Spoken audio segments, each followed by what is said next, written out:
Tech scroll Tamil நேயர்களுக்கு வணக்கம். நீங்க ரொம்ப நாளா கேட்ட வீடியோ தான் டாப் 10 15,000க்குள்ள ப்ரொஜெக்டர் வந்து எனக்கு சொல்லுங்க சொல்லி கமெண்ட் பண்ணிருந்தீங்க. உங்களுக்கான வீடியோ தான் அது. நம்ம சேனலை சப்ஸ்கிரைப் பண்ணாம பார்த்தீங்கன்னா சப்ஸ்கிரைப் பண்ணிடுங்க. ஆல்ரெடி சப்ஸ்கிரைப் பண்ண நண்பர்கள் எல்லாருக்குமே ரொம்ப ரொம்ப நன்றி. இந்த வீடியோ எஃபர்ட் பண்ணி மேக் பண்ணதுக்கு ஒரு லைக் பண்ணிடுங்க. ஏதாவது சந்தேகம் இருந்துச்சுன்னா கமெண்ட் செக்ஷன் லீவ் பண்ணுங்க. வாங்க வீடியோக்குள்ள போலாம். ஃபர்ஸ்ட் நம்ம பார்க்க போற projector ZADCO UA Blaze Plus. இது வந்து ஸ்டாண்ட் அவுட் ஃபீச்சர் என்ன ப்ரோ இருக்கு இந்த ப்ரொஜெக்ட்ல கேட்டிங்க அப்படின்னா Netflix certified smart home projector 4K ultra HD. நான் ஏற்கனவே உங்களுக்கு ஃபுல் ரிவ்யூவில் வந்து காமிச்சிருப்பேன். இதோட பர்ஃபார்மன்ஸ் வந்து வேற லெவல். ஸோ அடுத்து என்ன பார்த்தீங்க அப்படின்னா நம்ம லிஸ்ட்டில் ZADCO UA Vibe. இது வந்து யாருக்கு சூட் ஆகும் அப்படின்னா என்னோட பட்ஜெட் வந்து 13,000 ப்ரோ. இந்த ப்ரொஜெக்டர் வாங்கலாம். மூணாவது பார்த்தீங்க அப்படின்னா ZADCO UA Go Pro. நீங்க பாருங்க 10,990 4x high brightness auto focus Android 13 HDMI 6க்கு வந்து சப்போர்ட் பண்ணும். நான் இப்போ சொல்ற ப்ரொஜெக்டர் எல்லாமே இதில் கொடுத்துருக்க கான்ட்ராஸ்ட் ரேஷியோ தான். 6000:1 கான்ட்ராஸ்ட் ரேஷியோ கொடுக்குறாங்க. அதனால பிக்சர் குவாலிட்டி செம்மையா இருக்கும். 10,999 ரூபாய்க்கு இது வர்த்து தான். இதுல வந்து உங்களுக்கு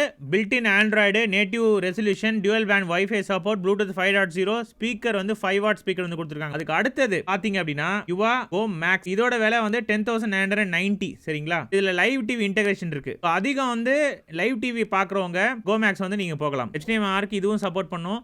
இதோட டிசைன் வந்து ரொம்ப சின்ன சைஸ். அடுத்து பார்க்க போறது eGate Duster 5X Pro. eGateல இப்போ புதுசா லான்ச் பண்ணிருக்காங்க 5X Pro இருக்கு. நீங்க 5X Pro பாத்தீங்க அப்படின்னா 12,999 ரூபாய். 300 ISO லூமன்ஸ் வந்து இதுல கொடுத்திருக்காங்க. சோ இவங்க என்ன கிளைம் பண்றாங்கன்னா இவங்களோட லூமன்ஸ் வந்து ஆத்தென்டிக்கா இருக்கும் அப்படின்னு சொல்றாங்க. Fully automatic 1080 pixel. உங்களோட நீங்க அந்த பாக்குற அந்த டிசைன் பாருங்க.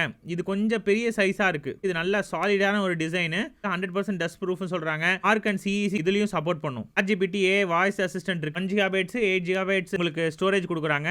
த்ரோ ரேஷியோ கவனிச்சிங்கன்னா 1:3:1. சரிங்களா? 30 FPS உங்களுக்கு காம்பேட்டபிள் 4K வந்து சப்போர்ட் பண்ணும் அப்படின்னு சொல்றாங்க. வாரண்டி இவங்களும் வந்து 1 இயர் கொடுக்குறாங்க. 6000:1 கான்ட்ராஸ்ட் ரேஷியோ இருக்கு. 14,000 லூமன்ஸ் இருக்கு. HDMI 2.1 ஆர்க் இருக்கு. ஸோ சவுண்ட் பார் இவங்க கொடுத்துருக்க 5 வாட் வந்து அந்த அளவுக்கு இல்லை அப்படின்னா நீங்க சவுண்ட் பாரை கனெக்ட் பண்ணி பார்க்கலாம். டியூவல் பேண்ட் வைஃபை சப்போர்ட்டும் கொடுக்குறாங்க. உங்களுக்கு ஒரு டவுட் வரும், eGateல இப்போ 4X ஆட்டம் இருக்கு, அது வாங்கலாமா இல்ல 5X Pro வாங்கலாமா? நான் 5X Pro தான். இது வந்து ரீசெண்டா லான்ச் பண்ண மாடல். Photonics BIM 450 ஓட ஸ்பெசிஃபிகேஷன் வந்து பார்த்தலாம். 3 வாட் ஸ்பீக்கர்ல அடிபட்டுருச்சு எடுத்ததுமே. சரிங்களா? நெகட்டிவா சொல்லணும் அப்படின்னா மற்றபடி இதோட டிசைன் வந்து நல்லா இருக்காங்க பாருங்க. ஸோ 4,000 லூமன்ஸ் இருக்கு. பில்ட்-இன் ஸ்ட்ரீமிங் ஆப்ஸ் நெட்ஃப்ளிக்ஸில் கொடுத்துருக்காங்க. இதோட ப்ரைஸ் பார்த்தீங்க அப்படின்னா 7,499 ரூபா. என்னோட பட்ஜெட் ரொம்ப ஸ்ட்ரிக்ட் ப்ரோ. 7,500 ரூபாய்க்கு மேலே 1 ரூபா செலவு பண்ண மாட்டேன் அப்படின்னா நீங்கள் இந்த வந்து நீங்கள் போகலாம்.